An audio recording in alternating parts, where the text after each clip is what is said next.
почитувани учесници на денешниот настан, добар ден на сите. Денешниот настан има наслов "Поголема вклученост на приватниот сектор во формалното и неформалното образование со акцент на практичната обука". На оваа тема веќе извесен период наназад од различни агли и различни ситуации доста се зборува. Едно е сигурно, реформа во образовниот систем мора да се случи и кадрите кои ги создава образовниот процес едноставно не ги задоволуваат потребите на приватниот сектор. Она што е сигурно е дека без стручен и соодветен кадар нема ниту успешен бизнис, бидејќи еден од предусловите за успешноста на компаниите е да имаме соодветен стручен кадар. Имено без соодветен кадар не можеме да планираме ниту раст, ниту развој, ниту зголемена додадена вредност во компаниите. Од тука, фокусот на денешниот настан ќе биде на практичната обука и улогата на компаниите во целиот овој процес, за да може истата да се реализира онака како што на компаниите тоа им треба. За таа цел во дебатата денешна учествуваат од една страна представниците на државата преку Министерството за образование, представниците на приватниот сектор, но се разбира и со поддршка од Швајцарија, земја која важи дека има воспоставено златен стандард во стручното образование. Верувам дека ќе имаме плодна дискусија, па да започнеме. Министер Кецаровска, ќе започнам со вас. Пред известно време, овде во Стопанската комора имавме работна средба на која што со група компании, ќе ве парафразирам, рековте дека не можеме да зборуваме за долгорочна реформа во образовниот процес ако немаме државна економска политика, што реално ја немаме.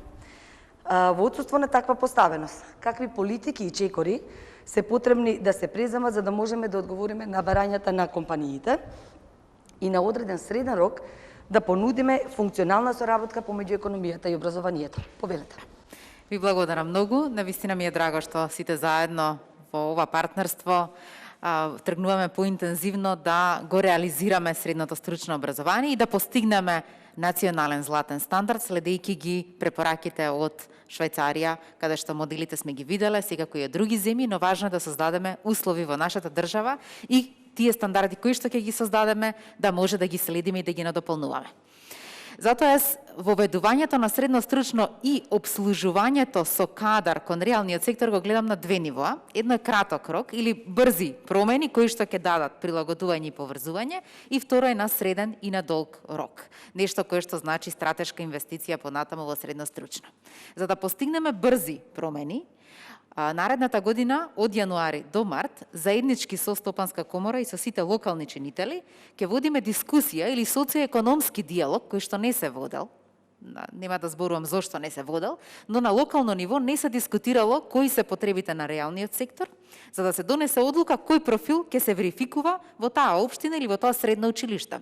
Тоа укажува дека само со поврзување, само со тој диалог ние веќе постигнуваме промена, затоа што нема да верификува Министерството за образование и наука профили кои што се непотребни и по инерција да се движи системот, туку проактивно велиме што е тоа што е потребно во прва година да се запише, тоа ќе се запише и ќе имаме излез во наредните 3 или 4 години. Кога ќе ме прашате дали е тоа краток рок, не, сепак е тоа за 3 години од денеска. Што правиме во период од тие 3 години? Преку Агенцијата за вработување, уште како министерка за труд, направивме оперативен план за вработување, каде што понудивме мерка, а таа мерка дава можност самата компанија да креира тренинг центар за доквалификација или преквалификација на кадар и на самото работно место да тие може да интензивно преквалификуваат одреден работник или ученик кој што бил до вчера, за да го вклучат на пазар на труд. И тоа е начин на како обезбедуваме кадар. Ова се двете работи кои што итно ќе се случат. Дополнително, кога зборуваме на, да речеме, за некој период од 3 години, повторно 4, се воспоставувањето на вет центрите. Сегашните верификувани училишта со различни профили функционираат. Тие се опремени со, да кажеме, кабинети подобро отколку пред 5 години, затоа што има инвестиција од Министерството за образование и наука во последните 3 години, се опремени кабинетите за одредени струки што се потребни.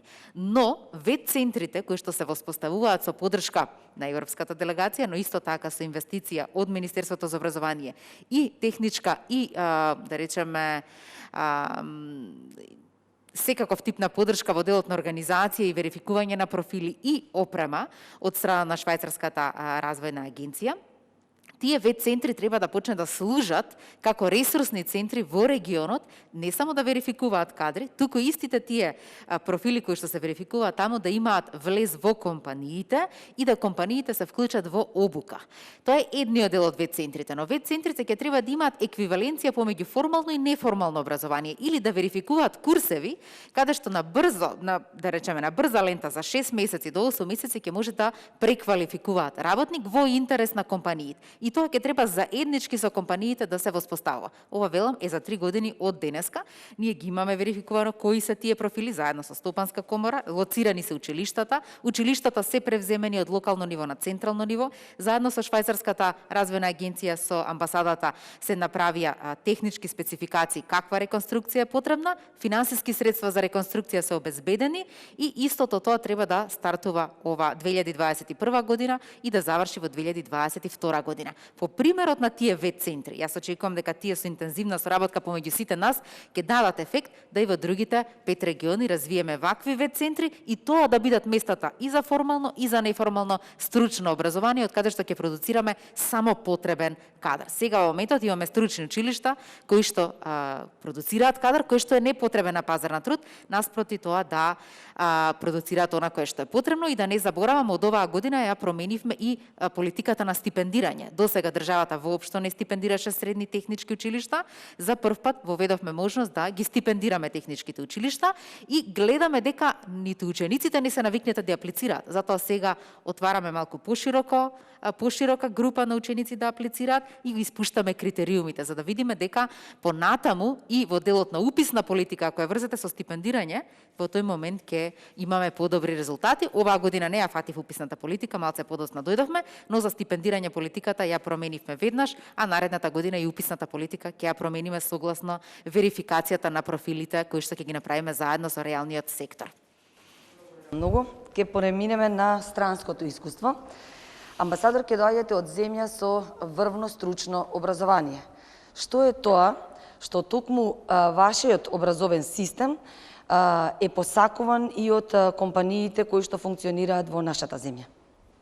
I'm very happy to share with you briefly that the Swiss system. Можна сум срекна да можам накратко да го споделам швајцарскиот систем и би рекла дека најглавната карактеристика на швајцарскиот систем е тоа што вештините кои се предаваат во училиштата одговараат со потребите на пазарот и на приватните предпријатија. Швајцарскиот систем е мощен флексибилен систем, што значи дека овој систем може да се прилагоди мощно и брзо за нови потреби од приватниот сектор. Ова исто така укажува дека приватниот сектор е мощно близок со училиштата во секоја фаза на образованието. Значи, планирањето, обуката и спроведувањето на сето ова постои блиска соработка помеѓу приватниот сектор и училиштата за стручно образование и тоа сметам дека е една од карактеристиките на системот. Имаме многу големи придобивки од овој систем. Мислам дека имаме една од најниските невработености во Швајцарија во светот поради овој систем на стручно образование. И сметам дека ова прави нашата економија мощна, иновативна и конкурентна. Токму тоа сакаме да донесеме до Северна Македонија, знаејќи дека не може да прекопирате еден систем, но можете да земете елементи и да видите што одговара на вашиот систем и да видите каде може да се подобрите, ако имате поблиска соработка помеѓу секторот на образование и приватниот сектор. Thank you. Директор Кепеева Ѓурич, Стопанската комора на Македонија, долги години наназад, согласно анализите што ги прави, констатира во кои сектори има потреба од недостиг на кадар, а од комуникацијата со фирмите членки за конкретните нивни потреби. Но изминатиот период исто така покажа дека наспроти реформата во образовниот систем, која што е долгорочен процес, компаниите имаат потреба од итни, брзи и интервентни чекори на краток рок. Заради тоа, Што е тоа што во следниот период може да се направи, односно може ли поконкретно за улогата и активностите на комората во овој процес, како успеваме во овој период да им излеземе во пресрет на компаниите на краток рок да се здобијат со потребниот кадар?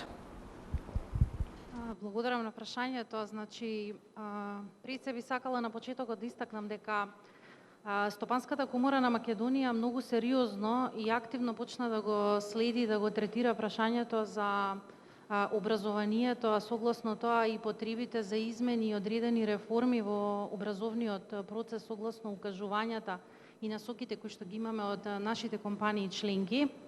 Пред се ова го свативме и како една голема одговорност, бидејќи согласно официјалните податоци кои што ги имаме и од Централниот регистар, тргнувајќи од структурата на нашето членство, секој трет вработен во приватниот сектор е вработен во компанија членка на комората.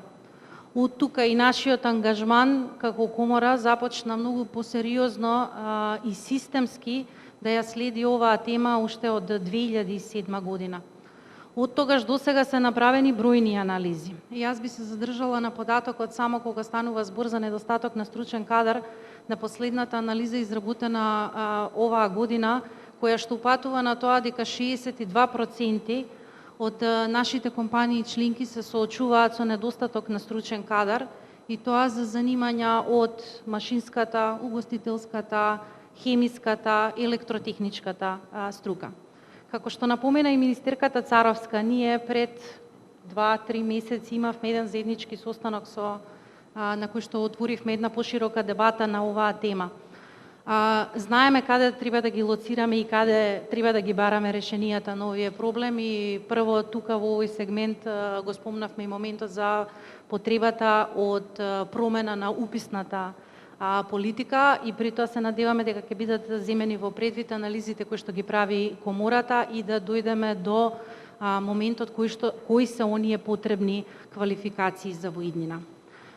Тука би сакала да напоменам дека комората, значи почнувајќи од 2007 година па наваму, покрај тоа што спроведе бројни анализи, ние инвестиравме во развој на човечките и на своите капацитети пред се во рамки на комората, и тоа се одвиваше во неколку фази. Во првата фаза, значи, инвестиции во човечкиот потенцијал во комората за сегментот на образование. Во втората фаза веќе го основавме Центарот за едукација, кој што стана сериозен партнер на образовните институции во сегментот на образованието.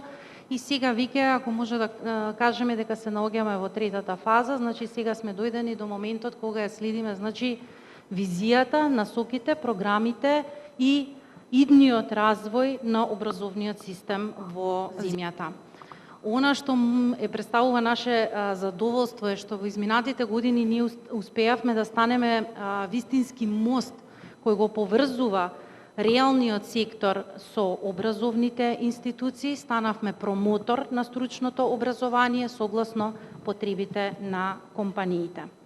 Она што на терен ние редовно го правиме со компаниите, и да се задржам на оние актуелности што ги имаме во моментот, значи се работеше на повеќе документи и стандарди со кои што ја овозможуваме имплементацијата на образовниот процес и на концептот учење преку работа.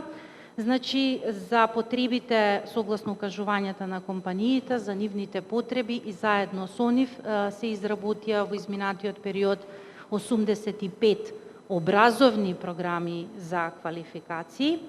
Најнов придонес во низата на вакви постигнувања е изготвувањето на концептот за учење преку работа, но бевме вклучени, односно ја изработивме програмата за обука на ментори, стандардот за стручен и друг кадар, како и изработката на протоколот за спречување на мерките и спроведување на практичната обука во компаниите во услови на COVID-19.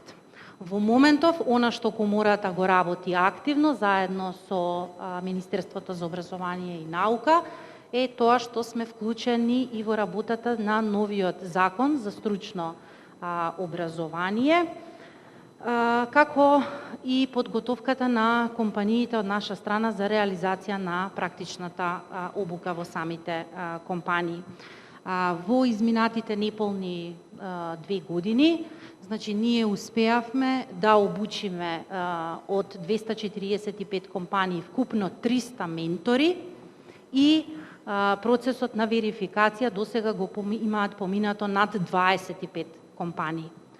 Во оваа прилика би сакала да истакнам дека во последно време ја интензивиравме и соработката со, како што беше напоменато и од страна на министерката, соработката со Агенцијата за вработување, затоа што согласно оние анализи кои што ги правеше комората, тие се земаа како на некој начин стана составен дел од мерките за предвидени занимања во оперативниот план за вработување.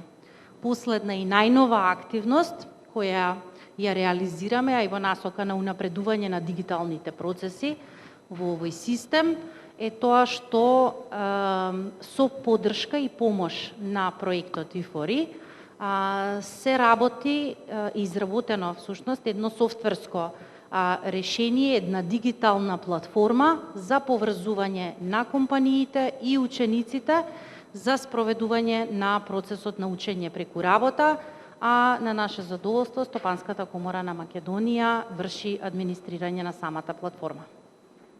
Ви благодарам. Господине Курт, проектот Образование за вработување веќе 3-та година е активен поддржувач на македонскиот образовен систем, но истовремено проектот поддржува и компании. Можеме малку повеќе за активностите на проектот во насока на поврзување на образовниот систем и компаниите во изминатиот период? Благодарам. Yes, I guess the very start of our cooperation was to bring на почеток joint understanding на of нашата what kind of соработка depth we want to беше have in the country. да имаме заедничко разбирање за каков вид на стручно образование, каков вид на стручно образование би сакале во земјата. А соработката со приватниот сектор и државните институции, например, размената со Швајцарија, со работници од Швајцарија, да разбереме каков вид на образование сакаме да имаме. Првата активност беше, кога го започнавме проектот, беше размена на информација и залагања за зближување помеѓу јавниот и приватниот сектор. Исто така инвестиравме со партнерите во земјата, со министерствата, во една поширока кампања за стручно образование и обука, за да имаме промоција помеѓу родителите и младите, меѓу потенцијалните работници, да знаат дека стручното образование исто така е можен пат кој може да се по кој да се тргне за да имате добра иднина. Исто така пробавме со приватниот сектор да создадеме неколку јавно-приватни партнерства. Сметаме дека ова оди во насока на дуално стручно образование меѓу училиштата и партнерите, да видат што е возможно, што може да се прилагоди на земјата. Како што амбасадорката спомна, не сакаме се да копираме, туку сакаме да употребиме елементи кои се прилагодени за нашите услови тука во економијата и во општеството. Тоа беше третиот чекор. Она што беше спомената понатаму од колешката од комората, дека видовме потреба како предуслов за во компаниите да имаат ментори, па се повеќе компании сакаат да се вклучат и така што обука на менторите беше нареден чекор. Ова беше и основа за да се развијат потребните насоки за компаниите за како да го спроведат, да ја спроведат праксата, пример за време во летните празници каде што би можеле да стекнат некој увид во компанијата, да стекнат некои насоки и кој не носи до наредниот чекор што е учење преку работа, што значи обука на самите студенти во компанијата, Ова треба да биде утврдено до одреден степен и во тоа придонесе проектот и на крај со оглед на COVID-19 моравме да реагираме со партнерите, било со со Стопанската комора од Македонија или останатите соработници, да го поттикнеме процесот на дигитализација и сме мощно позитивни за како се случува во мощно кратко време, имајќи предвид сите предизвици. Тоа беше нареден чекор и последен, но не најмалку битен, она што го гледате и на самиот екран, ние исто така во име на Министерството за образование во моментот ги проценуваме трошоците и придобивките за приватниот сектор во однос на земање на студенти во самите компании и гледате дека општо придобивките се сметаат дека се поголеми на подолг рок, посебно за компаниите кои се вклучуваат во образованието заедно со приватниот сектор. Благодарам. Ги слушнавме излагањата на институциите, но да ги слушнеме и излагањата на компаниите, на представниците од 3 компании кои што се денеска со нас, нивните согледувања, предизвици, нивните идеи, предлози и проблеми. Учесници се представници од 3 компании кои што го применуваат моделот на практична обука и за кои што практичната обука е од исклучително значење во нивниот процес на работа и развој. Сите 3 компании имаат различна приказна во сегментот на користење практична обука. Би започнала со Ронтис. Бојана, вашата компанија примени модел со кој што поттикнавте вработливост на лица од рурални и конзервативни средини. Може ли накратко вашето видување што треба системот да прилагоди за потребите на бизнисот преку вашето искуство на вработливост на лица од вакви средини? Најпрво би сакала да разговарам како тргна идејата за да се приклучиме кон проектот Education for Employment. Започна од делот дека нашата компанија се наоѓа во средина која што е надвор од урбано подрачје и околу нас гравитираат неколку рурални средини. Видовме момент дека во овие рурални средини постојат граѓани на нашата држава кои што за жал не се опфатени целосно во нашиот систем. И затоа започнавме да ја разгледуваме опцијата и варијантата како може на овие наши граѓани да им помогнеме и да им излеземе во пресред. Разговарајќи со носителите на проектот Education for Employment, излегавме до еден заклучок дека можеме да започнеме со програма која ќе им овозможи доквалификација или преквалификација на овие луѓе. Програмата се базираше во 2 сегменти. Едниот беше теоретски дел, а другиот беше практичен дел. Теоретскиот дел беше реализиран заедно во соработка со средно стручно училиште, во кој што професори по фармација доаѓа и ги едуцираа нашите луѓе кои што требаше да постанат понатаму оператори во производство за медицински помагала. Типот на производство е специфичен и токму затоа беше неопходно една теоретска обука од стручно лице да им објасни и да им овозможи да искреираат перцепција за начинот на работа. Нажалост, тоа што го наидовме во овој случај не беше само едукација за работата само по себе дека треба да научат. За некој од нив беше буквално едукација и до отварање на трансакцијска сметка, лична карта, комплетна имплементација во системот на функционирање, на животниот систем на функционирање, не само во професионалниот дел на работа. И токму затоа и овој проект доби една поинаква димензија, освен она за поттикнување на вработливост, доби една посеопфатна, обштествена и социјална димензија која што им помогна на овие луѓе да се етаблираат во системот. Меѓутоа, говорејќи за програмата директно, беше составена од еден теоретски дел и понатаму практичен дел, што вклучуваше, учење во практичниот дел, учење кроз работа, како што знаеме ние да го кажем. Проектот траеше заедно со Швајцарска амбасада и со Education for Employment, имаше 2 циклуси, меѓутоа ние продолживме да го имплементираме и понатаму. Го воспоставивме како регуларна програма во нашиот систем на работа. Утврдивме дека имаме многу повеќе бенефити од колку трошоци за истиот, и тоа не натера да продолжиме и да ги едуцираме нашите луѓе на истиот тој начин. Тоа е во овој конкретен дел што се однесува за проектот. Наредното прашање ви беше дали имате предлози за како понатаму да се реализираат. Може да стане дел од воспоставена пракса и да се применува и натаму како модел. Апсолутно да, јас ќе се надоврзам, значи на министерката Мила Царовска спомена неколку убави проекти, меѓутоа тие проекти се за воиднина и за идни кадри. Не имаме кадри во моментов на кои што треба да работиме. Кадри кои што нажалост ги испуштиле годините. Точно тие се тие кои што треба да ги работиме со ваквиот тип на проекти, неформалниот дел да биде некаде измеѓу формален и неформален дел, не знам тоа како може да се реализира од аспект нели на Министерството за образование, меѓутоа доколку има соработка, сметам дека приватниот сектор е отворен за таков тип на соработка да овозможи. И имаме овде комората која што е медиатор и апсолутно интересот од страна на Министерството за образование, можеме да најдеме некој заеднички јазик и дополнително да се инвестира во кадрите во кои што сега во моментов се наоѓаат на пазарот, пошто ние како компанија имаме моментален проблем. Во иднина така. Денес сме тука за тоа, така.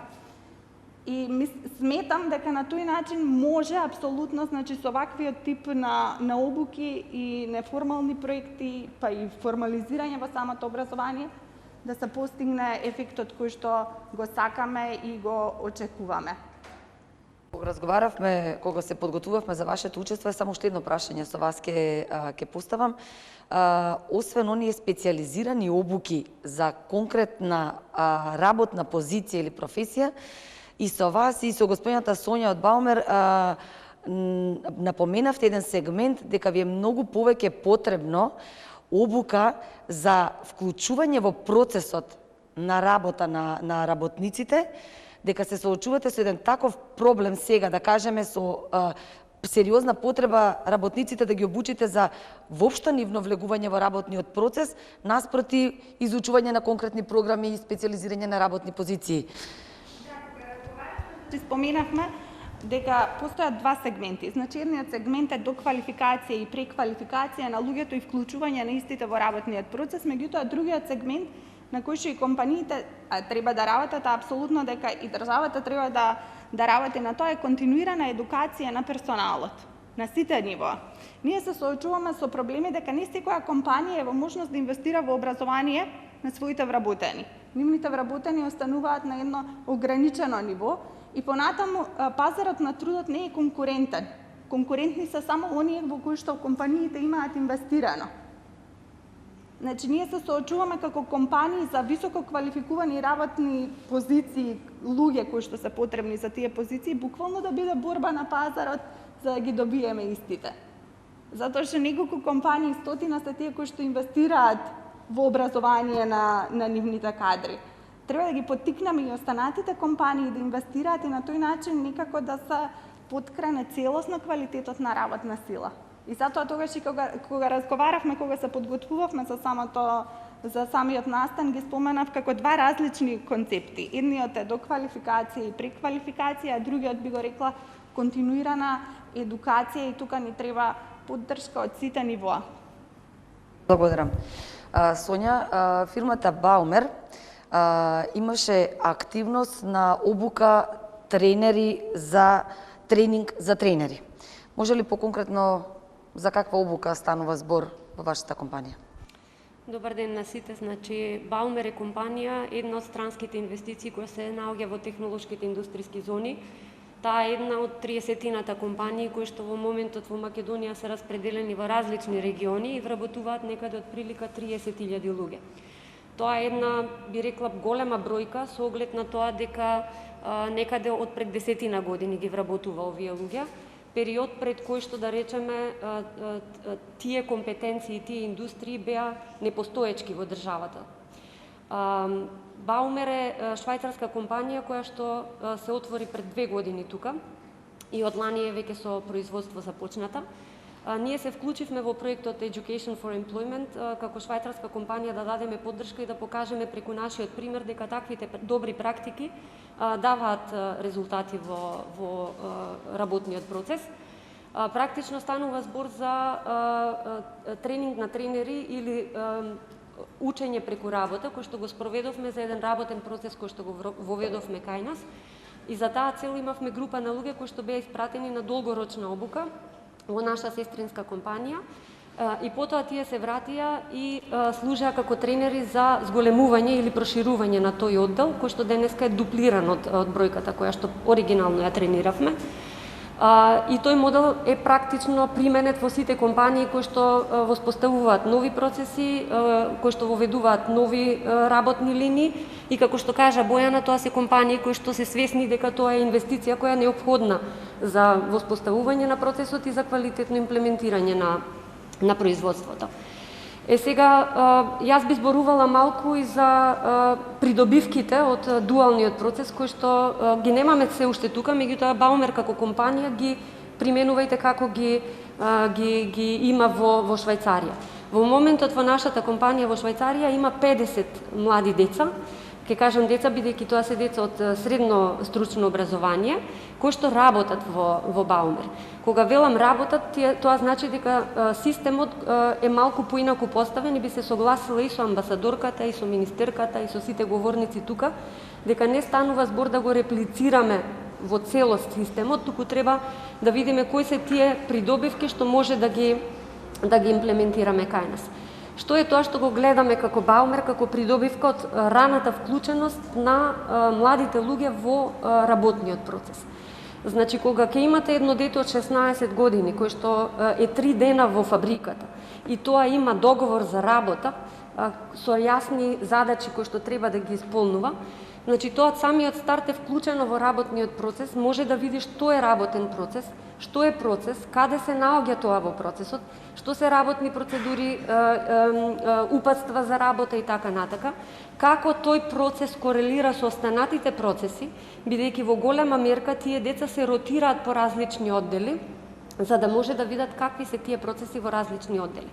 Што се случува? Значи дека тоа дете уште од таа возраст има јасна слика што подразбира индустријата во која што се впуштило и сака во иднина можеби да студира во тој правец, се запознава со функционирањето на компанијата, се запознава со етика, со дисциплина, со однесување во една компанија и при тоа има многу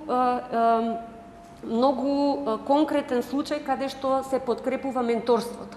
Значи, тие деца се тесно ставени да работат и да соработуваат со многу поискусни луѓе.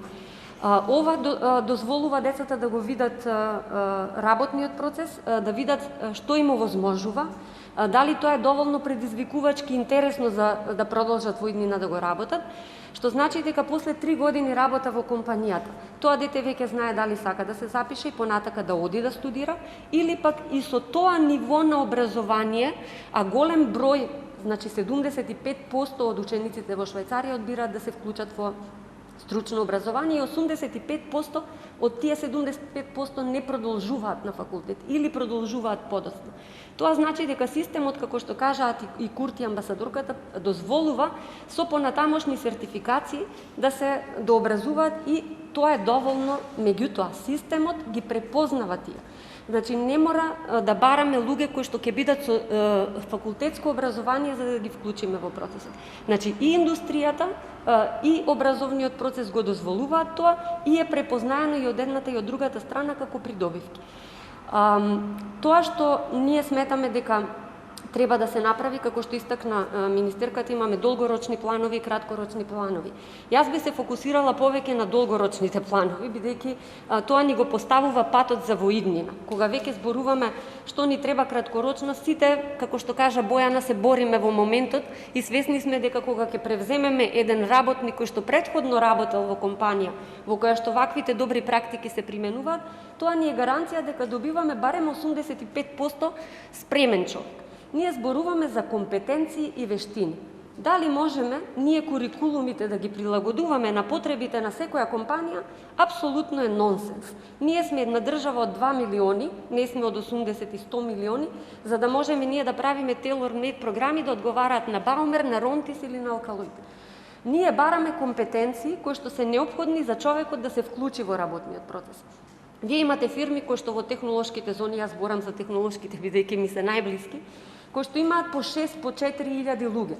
Значи, тие постојано инвестираат. Тоа значи дека во тие компании, тие процеси, тие се потребни. Иако ние имаме индустрии кои што се грото автомобилски индустрии, сепак тоа се различни. Во едни се произведуваат катализатори, во други сензори, во трети матични плочи.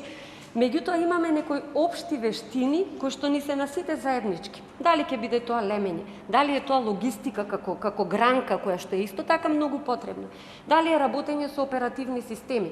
Значи сите тие вештини ни се заеднички на сите. Меѓутоа, субспециализации ние не можеме да бараме да ги добиеме од образовниот процес. Тоа останува на компаниите да го инвестираат и понатака. Тоа што сакаме да видиме е преку тој еден дуален систем, кој што системски ќе биде решен и ќе ни овозможи не феријална пракса од 3 месеци, туку постојано присуство на младите луѓе, кој што после 3 години кога ќе биде веќе во Баумер, тој ќе се замисли дали сака да оди во друга компанија. Или веќе си ја гледа иднината тука кај нас.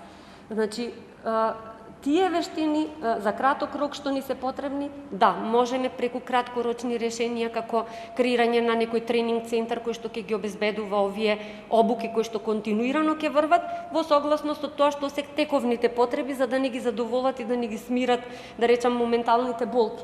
Меѓутоа за иднина, ако сакаме да имаме 80% фит, да речам, на кадрите што излегуваат од училиштата, мислам дека дуалното образование многу ќе ни помогне, бидејќи, како што кажав, раната вклученост обезбедува многу поголемо согледување како изгледа реалниот сектор, каде се гледаме понатака, што ни овозможува и многу порано ги стекнуваме оние неопходни не вештини, туку однесувања кои што ни се сега многу потребни и трошиме како компании време за да ги обезбедиме додека ги доведеме до некое ниво вработените.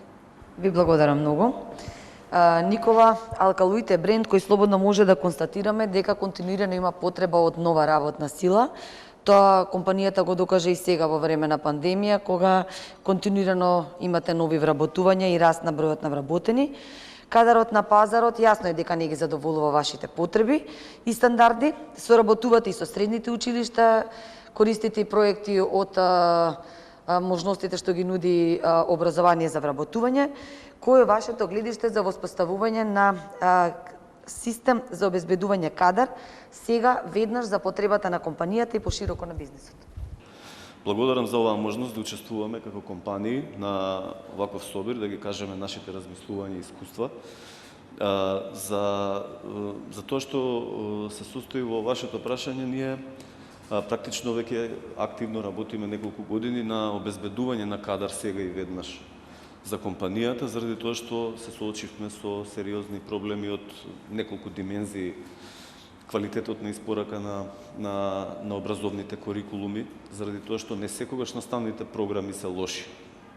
Нивната испорака доста често има гап во нивото кое што е пропишано и тоа што се испорачува. Се соочивме со brain drain, со одлив на работна сила, со посебно да кажам, ние како фармацевтска индустрија бевме сведоци на одлив на доста голем број на фармацевти, доктори, занаетчи, бравари и така натака, заради тоа што сме доста диверзифицирани како индустрија и како потреба од кадар, како компанија. Што направивме ние пред 4 години? Почнавме активно да работиме на практиканството, како феријална пракса, прво, и тоа го воведовме како практика, да кажам, секоја година и секоја сезона во тек на летниот период. После првиот циклус, веднаш после првиот циклус на феријална пракса воведовме и пракса за средни училишта, односно за среднисти, за деца кои што имаат завршена 3-та и 4-та година. Првата година, односно идевме само со 4-та година, завршена на средно образование, имаше можност да посетуваат феријална пракса. За жал, оваа година, заради короната, тоа не успеавме со средните школи да го направиме. Феријалната пракса ја работевме само со висока стручна спрема и покрај ковидот доста добро поминавме, да кажем, меѓутоа не можевме ради целата ситуација и ради губење едноставно на одреден континуитет во комуникацијата со школите да воспоставиме можност децава да дојдат и во летниот период на пракса. но затоа пак со ИФОРИ проектот, иако беше ваков периодот, како го почнавме проектот, така го имплементираме се уште. Што се состоеше и покажа доста добри резултати. Од што се состои тоа, што сега и во моментов можеме да добиеме работна сила и со ваков принцип и пристап на краток рок може да се решат одредени потреби на компаниите. Тоа нас ни го покажа праксата. Зошто е тоа така? Прво затоа што наставните програми за средните фармацевски училишта и средните хемиски училишта и не се толку лоши. Значи тоа е основата. Имплементацијата на истите е друго нешто за кое што е сосема различно нивото на испорака и не би сакал сега да го коментирам, но програмата и проектот ИФОРИ овозможи пристап кој што преку инклузивност од наша страна, двајца професори од средно фармацевско училиште, еден професор од факултет, се покри теоретската основа и програма што требаше среднистите, децата со средно образование, тоа беа деца од фармацевско и од средно хемиско, да го поминат. Теоретскиот дел совршено го имплементиравме, беше на WebEx, беше на онлайн платформа, беше предизвик да се искомуницира, тоа беше самиот почеток на короната, кога доста неочекувани, да кажам, активности излегоа на површина што мора да се завршат како приоритет во компаниите, но го спроведовме тоа. Теоретската обука се покри за 20 на деца, од нив 9 продолжија со практична настава. Само еден сегмент можевме од практичниот дел да го финализираме. Значи, 9 деца поминаа практична настава и финализиравме обука за истите, но тој микс, да се навратам на прашањето, на тој микс на инклузивност помеѓу образовна институција, каде што беа точно дефинирани прецизно развојните планови за тие деца. Односно, теоретскиот дел, од кои предмети и од кои области практично од самите предмети ќе се состои, не само предмет како предмет, него баш специфични области, се извинувам. И тоа беше комуникација помеѓу самите ментори во Алкалоид, кои што се обучени за менторската работа и преку комората се сертифицирани. И професорите, двете професорки од средното фармацевско училиште и една професорка од фармацевскиот факултет. По таа координација и дефинирање на теоретскиот курикулум за децата, ние го имавме веќе и практичниот дел, заради тоа што ние обуките за среднисти при влез во Алкалоид веќе ги имаме како развојни планови, тоа се како кариерни развојни планови, уште во самиот почеток, може би мали моделирања, но секако тој беше полесниот дел. Сакам да кажам дека за сега и за веднаш овие програми нудат на вистина добра можност, но постојат предуслови. Тие предуслови се да наставните програми се или добри, или да бидат, доколку се дефинираат, искомуницирани во фаза на креирање со самите компании, затоа што ако не се опфатени, да речеме, за наставни програми за одредени, и ако е потребно што наставен програм да се направи сосема нов стандард на занимање, тоа е веќе прво сериозно голема патека, но ако е потребно и треба, сакам да кажам дека ние како систем треба да ги имаме пристапот дека не е one size doesn't fits all. Значи, ако е потребна нов стандард за занимање, нов стандард за занимање. Ако е потребна нова наставна програма, во ред, но ако не е потребна и треба само моделирање, тоа би се дознало во многу по-фреквентна комуникација со компаниите. Ние во годинава, иако не примивме деца на феријална пракса од средните училишта, ние сме во интензивна комуникација со средното хемиско и средното фармацевско училиште за моделот на учење преку работа. И ние сме многу заинтересирани за имплементација на истиот, но во последните 2 години од образованието, 3-та и 4-та година. Дуалниот систем, како што кажаа моите колеги, сигурно дава сериозно добри резултати на долгорочен рок, но за тоа треба да имаме средено основно образование. Децата да ги створат основните работни навики и обврски уште во тој период. Процесот на присуство во самите компании да биде на таков начин да компаниите ја почувствуваат потребата и го видат бенефитот од програмите, додека они не го почувствуваат тоа, нема да заживее тој процес, затоа што бенефитот не е видлив за компаниите. Од оваа перспектива, 4 годишен период, хоризонт временски е многу долг. И overall, сакам да заклучам дека ние и во промените во образовниот систем мора да направиме агилен систем, кој што сам по себе може да се менува. Едно од проблемите, како што ги кажав, можеби е предизвикот на испорачување на одредени наставни програми, но од друга страна, дефинирањето на истите е топло препорачливо да биде во интензивна комуникација со компаниите.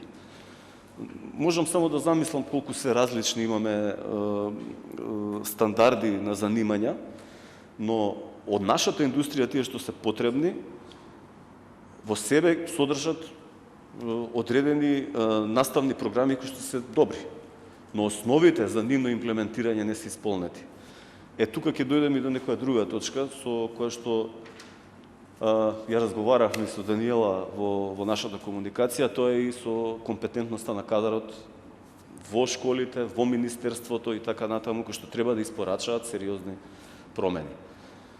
И мислам дека сите тие, да кажам, институции кои што очигледно дека се заборавени во приоритетите на делувањето на ово општество, ќе мора да поминат сериозни практики HR, така ние пошто сме од фелата, ама гледаме недостатоци во нивниот едукација, во нивниот развој, во системите на наградување во самите институции, во еден целокупен HR пристап за да се издигнат капацитетите прво на самите институции. Зборам за долгорочен процес, но тоа е тоа што најверојатно нас ни треба во измена на целиот образовен систем. Вие ако имаме основно училиште, кое што не може да направи и да ги препознае капацитетите на децата, за да може да ги насочува кој ќе иде на факултет, кој ќе има занат, кој ќе иде во усовршување средно, ние ќе ги добиеме тие деца во дуално образование, 4 години ќе ги образуваме, ама не сме сигурни што на крај од тоа ќе остане, затоа што престише во општеството да се биде на факултет. Знам дека е ова малце пошироко отидов во односно одговорот, но тоа е. Во суштина проблемите се можеби да се, ако се лоцираат вака у неколку точки, да бидат комуникација со компаниите, редефинирање на некои наставни програми, но не генерализирање. Имав како подпрашање ми ги одговоривте, така да ви благодарам на сите тројца. Директор Кепиева Ѓури, ги слушнавме компаниите.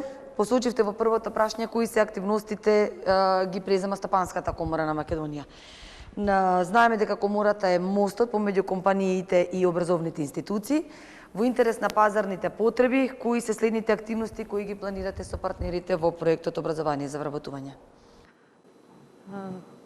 Прво би сакала да истакнам дека од ова што можевме денеска да го слушнеме од излагањата на представниците на компаниите, имаме сериозно поместување во позитивна насока, како се раздвижуваат состојбите и како се менаџира и се решава проблемот со недостатокот на кадар од нивна страна.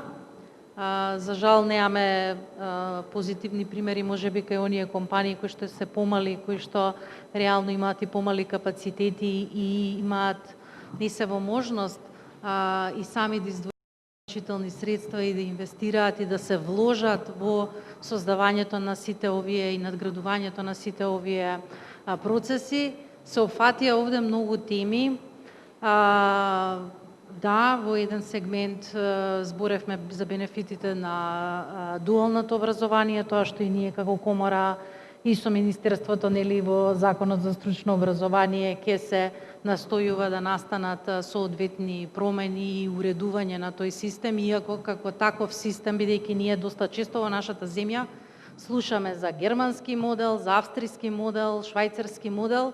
Едно е јасно, модел како модел не може во целост да се примени од било која земја идентично во нашата земја, затоа што ние овдека имаме различен менталитет, различна структура на навики, економија, потенцијали, капацитети, така што секој треба на еден флексибилен начин, како што беше истакнато, да се наоѓаат солуциите, како тоа ќе треба да се одвива како процес во иднина. Никола малку и пошироко се наметна во овој дел потребата, она што го имавме и дефинирано, малку и улогата се зафати на кариерните всушност советници кои што треба да ја одигруваат во овој процес. Така што од се во ова произлегува дека оние анализи кои што ги прави комората и овие согледувања кои што реално ги слушнавме и денес, меѓутоа и ние во континуирана комуникација со компаниите по повеќе основи ги имаме како сознанија, значи и во соработка со проектот можеме целосно да се држиме до она што ние го испорачуваме, нели, до Министерството за образование како правци и насоки, каде треба да се делува за да можеме да добиеме резултати што поскоро, бидејќи бизнисот знаеме дека во принцип нема време за чекање и секое решение, а во образовниот процес решенијата не идат туку така брзо и едноставно, потребно е време, меѓутоа во тој меѓупериод да се искористат најдобрите практики и да се дојде до она што е посекувана цел, стручен кадар со соодветни компетенции. Она што како партнери во проектот Образование за вработување во Северна Македонија ќе настојуваме и понатаму да го правиме, е да се прошири и опфатот на сектори за кои што постои недостаток на кадар и при тоа повторно ќе се осврнеме на изработка на истражувања и анализи. И тоа, како што беше напоменато, планираме да бидат значи, долгорочни планирања согласно развојните програми на компаниите, за да може соодветно да се бара со какви квалификации и занимања ќе имаме потреба да се продуцираат во наредниот период.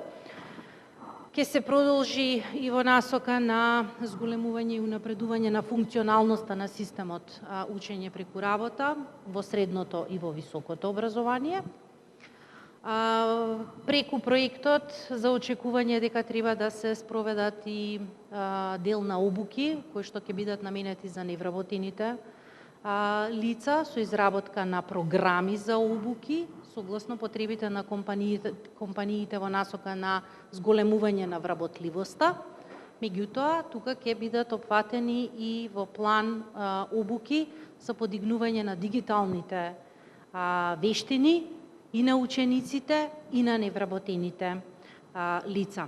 На крајот во овој сегмент би сакала да напоменам дека и наше очекување пред се и како институција, меѓутоа и како активен партнер во проектот Образование за вработување во Македонија, е дека треба да работиме заеднички на подигнување и на капацитетите внатре во комората, посебно тука мислам на здруженијата и на асоциациите во рамки на комората, кои што треба да станат еден препознатив сегмент во споделувањето на информации и знаења до компаниите во сегментот на образование со цел да се поттикнува вработливоста во земјата и да имаме што помал одлив на кадар од државата. Благодарам. Михајло, ќе те замолам да ги пуштиш видеоматеријалите кои што ги спремивме.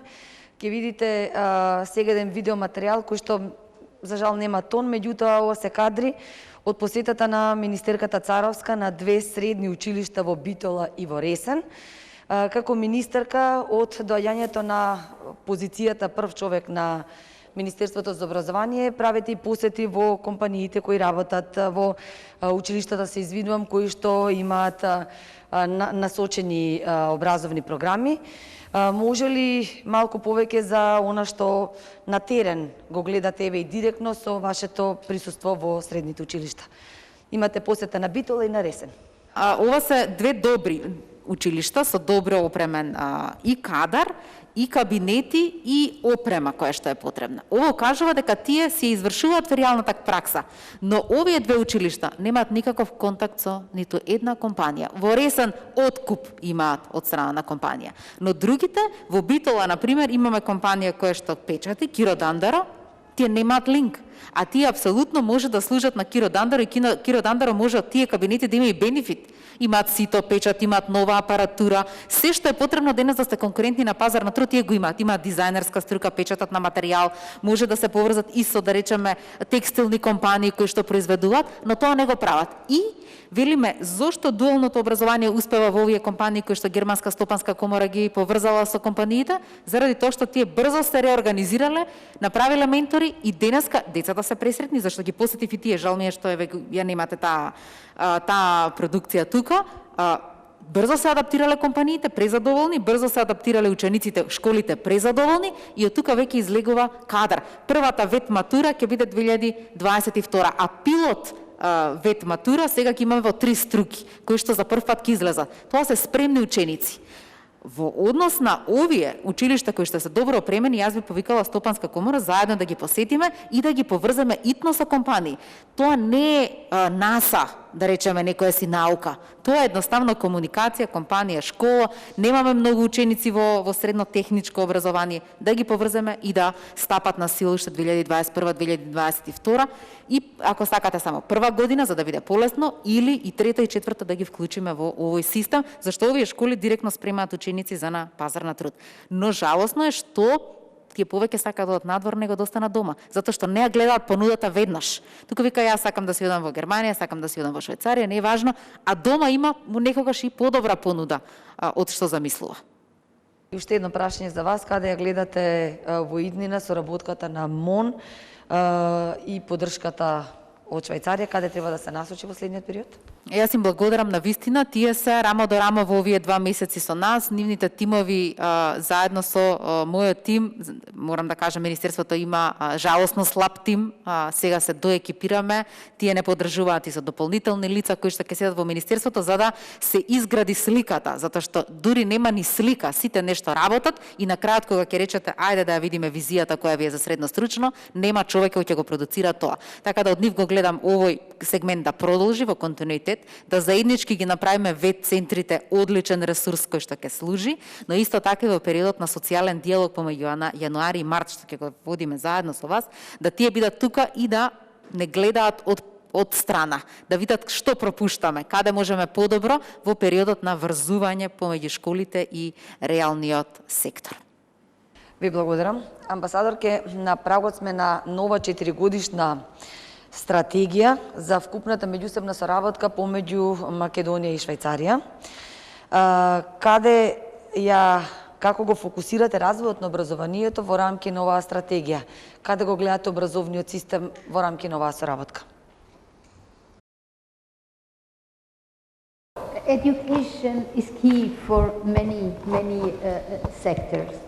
And when it comes to the economic sector, we will of course continue Образованието е клуч за многу сектори. Кога се зборува за економијата, ќе продолжиме да го поддржуваме тој сектор. И морам да кажам дека не може да имате економија без вештини и образована работна сила. Ова е клучно за економијата. Ако сакате конкурентна економија, економија која што е навистина јака и има високо ниво на продуктивност, тогаш важна е образованата вештата работна сила. Ќе продолжиме ние со процесот и убедени сме дека треба и понатаму да продолжиме со поддршката на овој сектор и може да придонесеме со експертиза, не само со Швајцарија, туку и од други земји кои што имаат слично искуство и постигнале успеси во економијата. Дури и во ова прва фаза имаме мощни позитивни искуства и сметаме дека ова потреба за вешта работна сила расте во приватниот сектор, така што остануваме тука, ќе продолжиме со нашите активности и би сакале оваа вклученост и понатаму да се зголемува.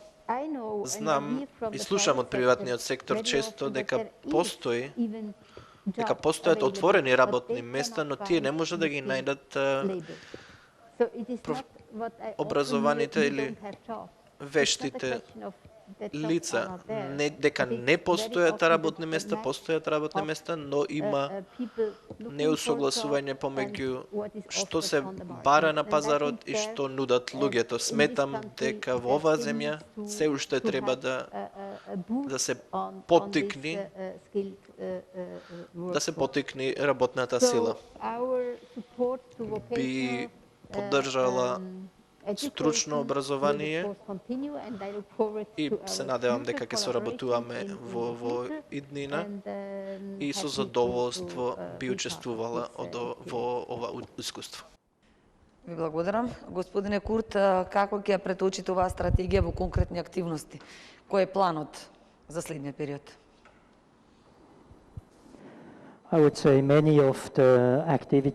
Би рекол многу од активностите кои во моментот ги планираме за наредната фаза, кои треба да започнат во 2022 година, веќе чувме од министерката, од амбасадорката и од колегите од реалниот сектор. Проектот ќе продолжи не со само собствени активности, туку и со вистинска поддршка за институциите и приватниот сектор, како сега и во иднина. Има неколку елементи кои се суштински за наредната фаза, тоа се посилна соработка со приватниот сектор, затоа што ова дуално образование, како што го нарекуваме, или учење преку работа, гледаме и од швајцарска страна како суштинска долгорочна инвестиција. Лично започнав со стручно образование како дограмаджија и ги следев сите овие чекори. Ова е нешто што треба да им го возможиме на младите луѓе. Тоа е едниот фокус, вториот фокус, како што споменавме, се и младите луѓе мора да имат пристап до модерна опрема, дигитална технологија, па дури би додал на изјавата на министерката, не е доволно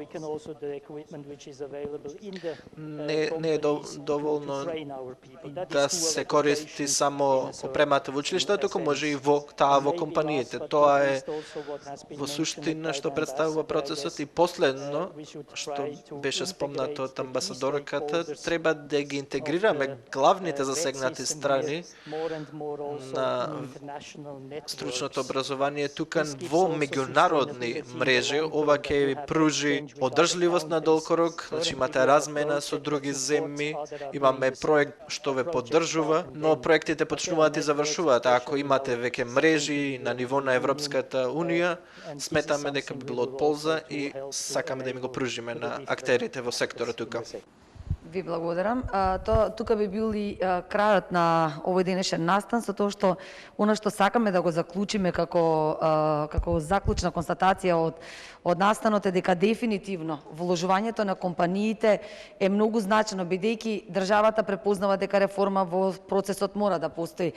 Имаме поддршка од партнерите во овој проект, но исто така не случајно одбравме и компании кои што и сега го вложуваат во овој процес и токму успешноста меѓу другото на нивниот развој и на нивното одење напред и резултати на влогот што го имаат во делот на вработените. Но многу повеќе мислам дека од овој настан она што како заклучок треба да излезе е дека адхок решенијата во правење на паралелки на дуален систем не може да бидат трајно решение и не може да донесат решение на долг рок и токму затоа Стопанската комора како партнер и во овој проект, но и како партнер на владата во целиот процес на креирање на деловниот амбиент исклучително е тука и стои на располагање на целиот бизнис сектор за да го направи тоа поврзување и да помогне овој систем да стане одржлив на долг рок и секако државата да произведува кадри онака како што му треба на бизнисот, бидејќи без бизнис државата е исто така во една ситуација безизлена. Ви благодарам на сите за учеството. Тука е крајот на денешниот настан. Се надеваме и на следни вакви успешни активности.